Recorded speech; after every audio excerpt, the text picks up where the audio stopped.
Participaciones estupendas y a Rolando por estas convocatorias. Y creo que nos toca muy de fondo. Yo quisiera tocar casos concretitos muy rápidamente para tratar de explicarme y explicar, y que ustedes nos ayuden a explicar esta fenomenología compleja, multicausal, transversal, multidimensional de la violencia. Caso número 1. Hace unos días vivimos en la central de Abasto, donde yo participo frecuentemente, un linchamiento. Un ladrón que andaba hace tiempo robando por unos compas de nosotros y unos bodegueros, lo agarraron, lo empezaron a golpear y lo mataron, ¿no? Y pues quedó muerto. Y bueno, ahora están acusando a algunos. Y yo empecé a platicar y a dialogar con ellos, con varios de los que vivieron ese proceso, y se ve una gran irritación, un problema de Estado, claro, ahí es una coordinación de un director de la central, pero bueno, es finalmente el Estado, pues lo nombra el jefe de gobierno, un problema de incapacidad de la policía, llegó incluso muy tarde la policía a acudir, nada más a recoger el cuerpo y demás, y un complejo problema cultural, social, de hartazgo, y de violencia ambiental, dijéramos, contextual, que se está dando en ese espacio, como en unos casos número 1. Caso número 2. Ayer, con la UNAM, con varios investigadores de la UNAM, con la FAO, con instituciones públicas, tuvimos un taller en Mixquic, Tláhuac, con productores que yo represento, y salió el tema de que ahora la policía está contra los compas que no son responsables del problema, ¿no? Porque son, ahora van contra todos, ¿no? Incluso contra los mototaxis, que pues ahora todos los mototaxis son halcones, ¿verdad? Halcones del ojo con manos y el mano con ojos, que bueno, ya no está, pero que está y que sigue estando, y todo este fenómeno, y entonces hay mucha irritación, enojo, miedo, angustia, pobreza, problema cultural, educativo complejo. Otro caso. En Morelos, en los Altos de Morelos, hace un año, matan a la tesorera, una banda armada, una compañera que sale por usos y costumbres, que es electa tesorera del municipio que se llama Tlanepantla, y llega Capela, que es el jefe de la policía, y si no intervengo, lo linchan, y hubiera sido una guerra espantosa, porque hubiera llegado la policía y hubiera habido un enfrentamiento. Irritación, enojo, pobreza, cultura, contexto, modelo, etc. Y finalmente en Ayutla, Costa Chica, Guerrero, otro mundo, unos médicos irresponsables matan a la madre que va a tener a su bebé y matan al bebé, y no hay una explicación a las indígenas Mepja, a pesar de que intervenimos ante la Comisión de Derechos Humanos, tantos procesos, y hay una irritación que también estuvieron a punto de matar al médico, ¿no? Es decir, entonces entra un asunto del Estado, incapacidad del Estado, entra un asunto cultural, entra un asunto de irritación, entra un asunto del modelo económico y la desigualdad y la exclusión, entra un problema de cultura, porque se han roto los usos y costumbres, se han roto las culturas propias, se han penetrado los medios fácticos, la violencia en la televisión. En fin, es tan complejo, después de dialogar con ellos, que yo he tratado de encontrar una solución, y a mí lo único que se me ha ocurrido es pensar, y esa es la pregunta a ustedes, en que haya un esquema nacional, un plan nacional, un programa nacional, una estrategia nacional, ya no sé ni cómo, ¿no? Desde el Estado, pero con la sociedad y con la academia, en donde se construye una visión multisectorial, multidimensional, multicultural, multidisciplinaria, de reconstrucción desde abajo, de las colonias, de los pueblos, del Estado, para reconstruir tejido, para crear cultura, para hacer, y entonces no es solo un problema de violencia criminal, ¿no? Es un problema estructural, de fondo, de un modelo, bueno, que Rolando lo ha insistido en sus artículos de la jornada, y que en el fondo del asunto están destruyendo al Estado, pero están destruyendo a la sociedad y están destruyendo a nuestra propia cultura. Entonces, bueno, la pregunta es, ¿se podrá pensar en un esquema de ese tipo? Gracias, Álvaro. Germán Pérez. Bueno, gracias, María Luis, gracias, Arturo. Muy bien. Yo creo que va a ser la primera intervención de muchísimas que yo quisiera tener con los dos, porque yo estoy trabajando un poco en el mismo tema, pero al revés. Yo lo tomo desde la parte de la cohesión social. Y entonces simplifico un poco el problema pensando pues, en la pregunta clásica, ¿qué es lo que mantiene unida a una sociedad? ¿Qué la mantiene unida? Cuando la sociedad está rota, entonces se violenta.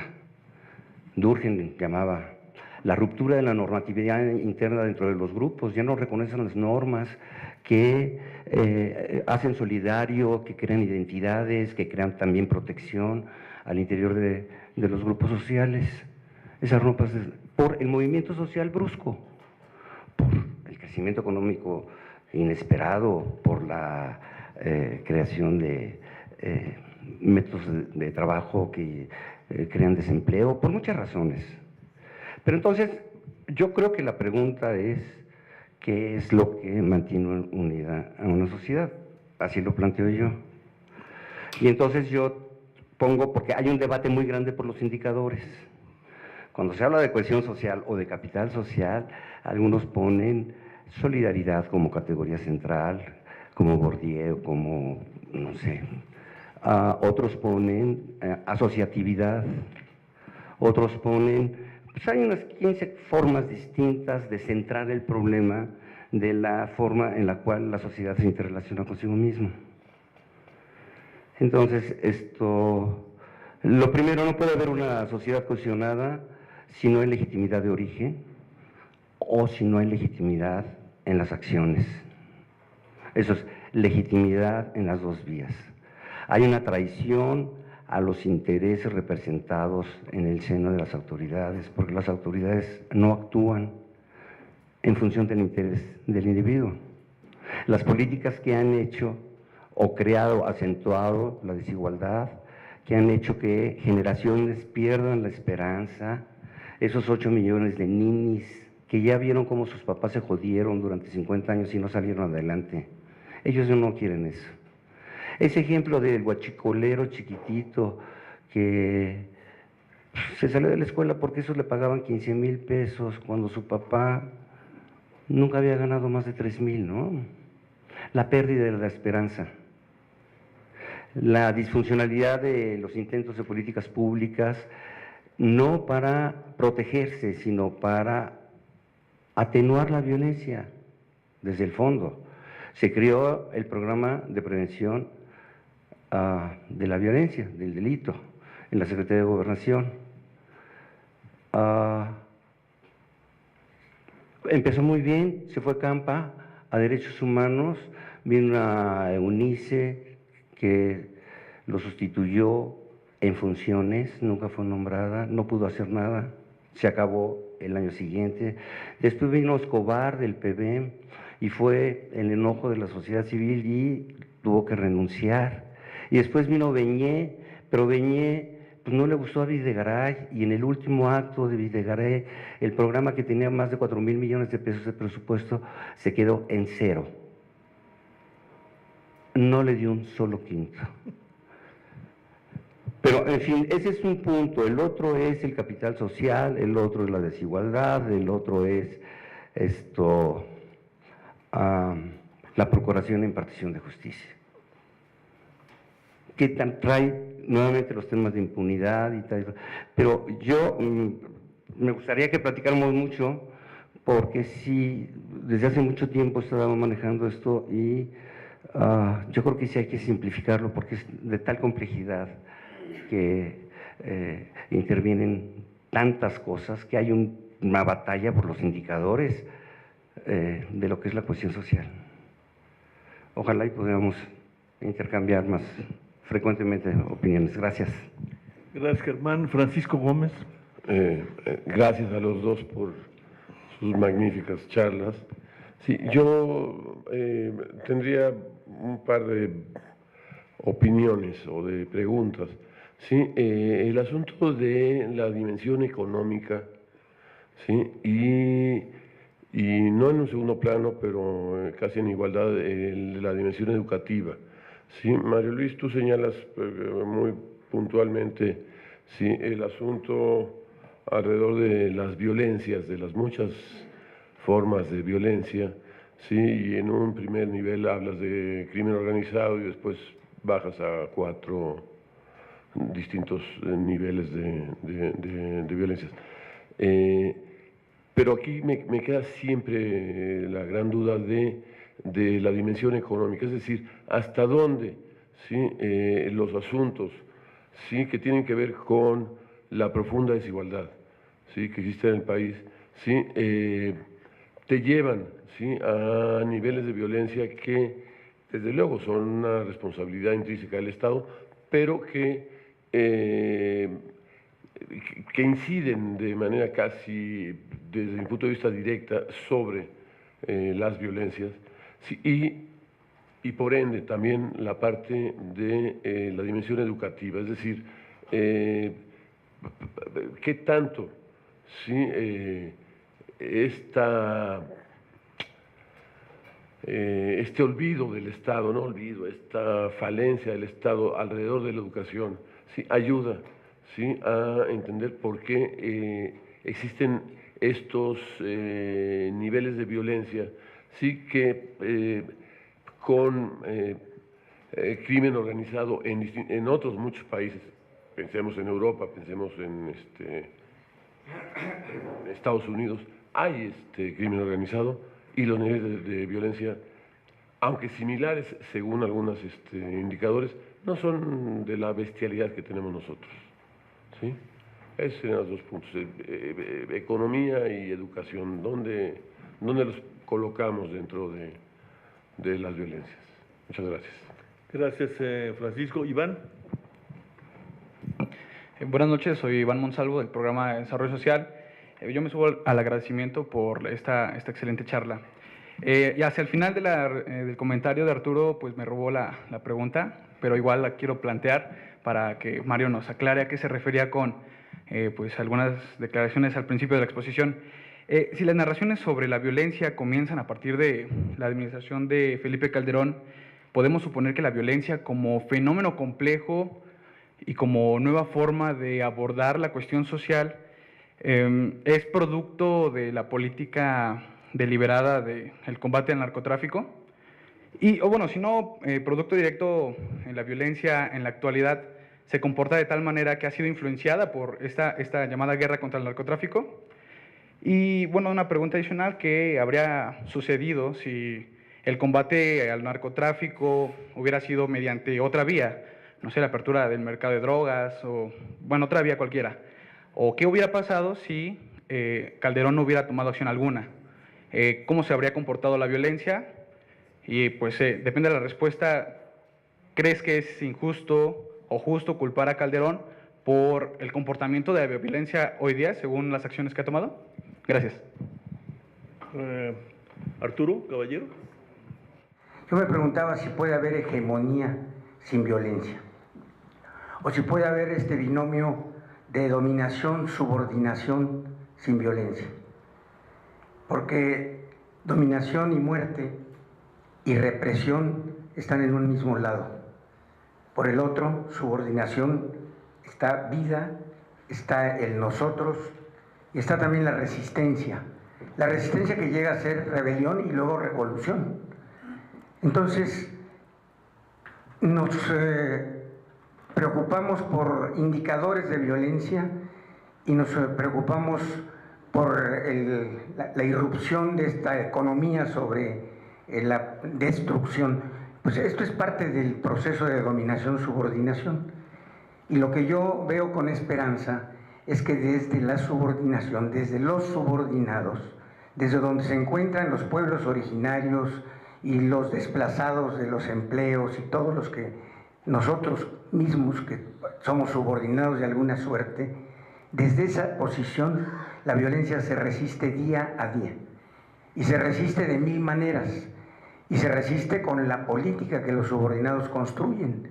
Está el lanzamiento del Consejo Nacional Indígena, del Congreso Nacional Indígena, y de los zapatistas para una alternativa a la violencia política. Y así hay otras muchas acciones de resistencia.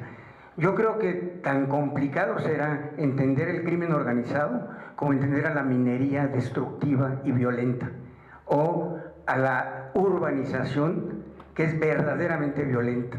Yo vivo en la zona de Coajimalpa, una urbanización brutal y violenta. Violenta con acciones contra la naturaleza, pero también contra las personas. Y contra esto de los daños, me pareció muy importante los daños y las privaciones y el riesgo de ser vulnerado. Esto lo viven los pueblos originarios y lo vivimos todos los que nos colocamos desde la parte de los subalternos. ¿Qué pasaría si hiciéramos un análisis de la violencia usando estas categorías? Ojalá tuvieran un comentario los ponentes. Gracias. Sí, buenas tardes, Neftalí Granados. Rápidamente, en cuanto a los indicadores, si bien las violencias que se abarcan en el estudio es una labor titánica, quisiera ver como una parte muy específica. En México, las acciones de seguridad interior las están ejerciendo las fuerzas que regularmente son de seguridad exterior.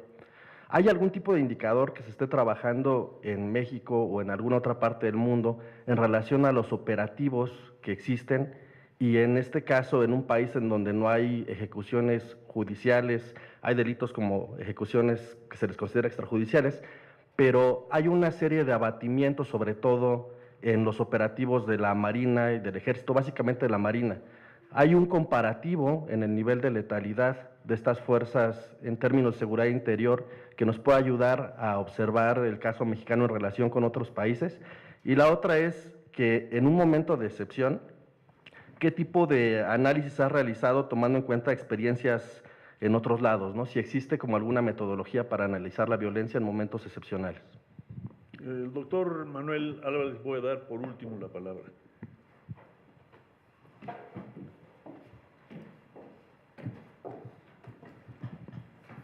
Gracias por las dos charlas. Yo tengo dos preguntas muy concretas que son más de corte metodológico conceptual. La primera es, me queda claro que sería realmente fabuloso poder hacer lo que decías, Mario Luis, en el sentido de tener un modelo causal que pudiera explicar todas las interrelaciones entre las variables, pero que por la calidad de la información que se tiene, esto en este momento es muy difícil. La pregunta es si hay alguna manera de tener un levantamiento de información primaria que permitiera hacer algún tipo de análisis transversal en el territorio nacional que nos pudiera ayudar a comenzar a generar este modelo. Y la segunda, cuando hablas de estas dos grandes categorías de la desestructuración institucional y la desestructuración social, de repente no puedo dejar de pensar que la desestructuración social en realidad es consecuencia de la desestructuración institucional, ¿no? Que en realidad no son dos ámbitos separados, sino que uno es consecuencia del otro, y que en realidad todo depende de este estado débil que tiene un gobierno verdaderamente ineficiente, ¿no? No sé si tienes algún comentario al respecto. Gracias. Gracias, Manuel. Voy a darle la palabra a Arturo. Digo, por supuesto que ya hay varios colegas que están trabajando modelos relativamente sofisticados para tratar de explicar algunos fenómenos de violencia. Todos se han enfrentado con que, de nueva cuenta, la calidad de los datos, las series de tiempo, en fin, tienen muchas limitaciones, pero eso no es la limitación para hacer un buen modelo. O sea, el tema es qué es lo que quieres explicar y entonces hacer hipótesis plausibles, ¿no? Y pues mejorarlas. Los datos podrás usarlos y manipularlos y iremos encontrando algunas soluciones. Entonces, creo que digamos, eso lo podemos hacer. Hay teorías, hay que aprender. Por eso, lo que sí dije al principio es, hay que aprender de las otras experiencias. Si nosotros vemos cómo evoluciona la tasa de homicidios en este país frente a la tasa de homicidios de Colombia, o la tasa de Brasil, o la tasa de Guatemala, digamos, los fenómenos sociales que están asociados a eso son relativamente similares. Entonces ahí podemos entender realmente qué está pasando, más allá simplemente de esta cuestión tan fantasmagórica y de datos que tienen una calidad muy deficiente. También los tienen en Brasil. O sea, el problema, nosotros decimos, el problema es sistemático. Hay un problema serio para captar datos de calidad en esto, ¿no? Pero digamos, para hacer un buen modelo no necesitas pensar bien y cómo estructurar bien, digamos, lo que quieres explicar, ¿no? Incluso puede ser explicaciones parciales, muy plausibles, ¿no? Alguien mencionó lo de la letalidad de las Fuerzas Armadas. Bueno, hay algunos trabajos recientes que están mencionando el tema para el caso de México, que son Carlos Silva y Catalina Pérez Correa. Hicieron un trabajo que además fue interesantemente debatido por las propias Fuerzas Armadas, ¿no? Entonces es interesante porque generó una respuesta. Y sí, plantearon un problema muy claro, pues hay una letalidad creciente en las acciones de las Fuerzas Armadas que son públicas, no son todas. Entonces, no tenemos información completa. Voy al otro problema. Es decir, estos modelos los puedes hacer con información incompleta, pero pues el problema es cómo manejas esto, si ya es un tema metodológico. Pero entonces, sí hay esto, hay un fenómeno, de todos modos, que lo marqué, digamos que vale la pena recalcarlo. Es decir, aquí un enfrentamiento entre dos organizaciones criminales le acusan al Estado de que no interviene. Y luego cuando el Estado mexicano entra, bajo cualquier condiciones que ustedes quieran poner, en un enfrentamiento, a lo que le preocupa a la gran mayoría de la población y las organizaciones de derechos humanos son los derechos humanos. Y está bien. Pero el tema es que si te vas a poner a trabajar a los militares con armas y los vas a enfrentar con otros que tienen más o menos el mismo, digamos, la misma capacidad de enfrentamiento, pues entonces tenemos un problema que tenemos que entender y explicar en otro contexto, ¿no?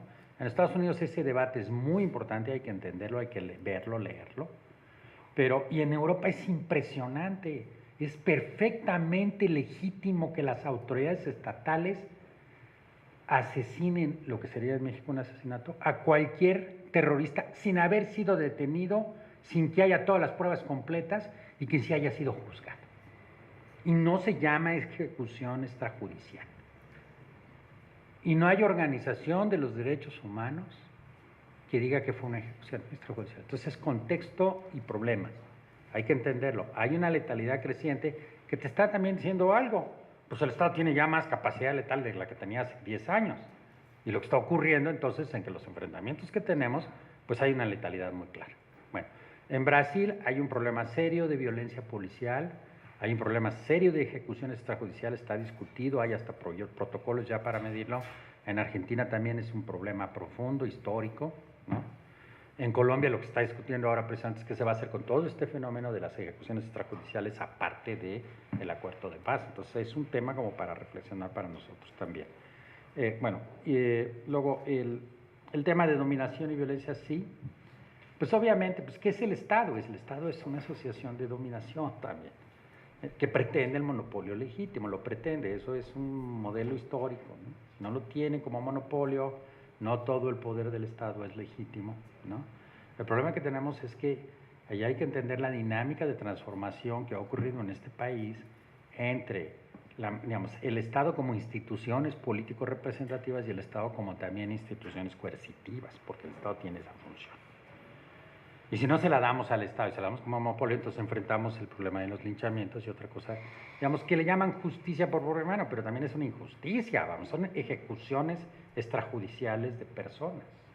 Entonces ahí hay un fenómeno que hay que entender. Y bueno, estaba lo de cuestión social, sí, obviamente es un fenómeno que tiene que ver con cuestión social. Yo no acostumbro a usar el término, muchos colegas lo utilizan, porque yo lo que veo, pues, si son procesos, Durkheim hablaba más de integración social, ¿no? Y el problema que a él le preocupaba era la integración entre, a la norma, y entonces el problema de las desviaciones. Luego eso ya pues derivó en una larga discusión que deriva de las teorías contemporáneas, un poco las que planteé al principio. Sí está el problema, es un problema. Lo que hay que entender de todos modos es que la sociedad también se ha transformado y las conductas violentas en las relaciones interpersonales y las relaciones colectivas están más presentes y somos más conscientes hoy de ellas que lo que éramos antes. Para ponerles un ejemplo que él reiteró mucho, Mario, que no lo mencioné, el problema de la violencia de género, es un problema que apenas emerge en este país. Pero, está la parte más extrema como la violencia feminicida es una. Pero lo que él menciona, que a mí también yo lo descubrí en los datos cuando empecé a entender, La enorme cantidad de niñas asesinadas, no son solamente niños, se concentra en niñas eso, en hogar, asesinadas en el primer año. O sea, ahí hay un fenómeno social en el hogar mexicano que tenemos que entender, que explicar, que comprender y resolver, ¿no? Es un problema que además es profundo y es evitable totalmente, ¿no? Ahí está un dato así que dice que está pasando, ¿no? Y no es nada más cuestión social, es algo más, ¿no?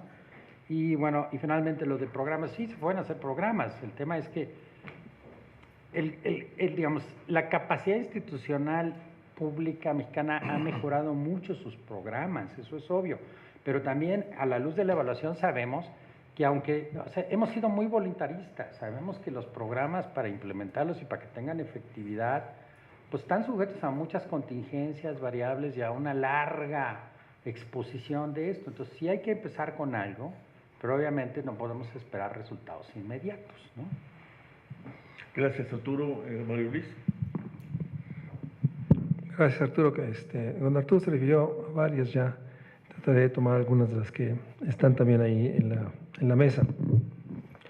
Obviamente, yo parto que antes de construir el modelo o intentar medirlo es comprender el fenómeno. Creo que, como hemos dado cuenta, es tal la complejidad, tan difícil la observación, porque es segmentar las violencias.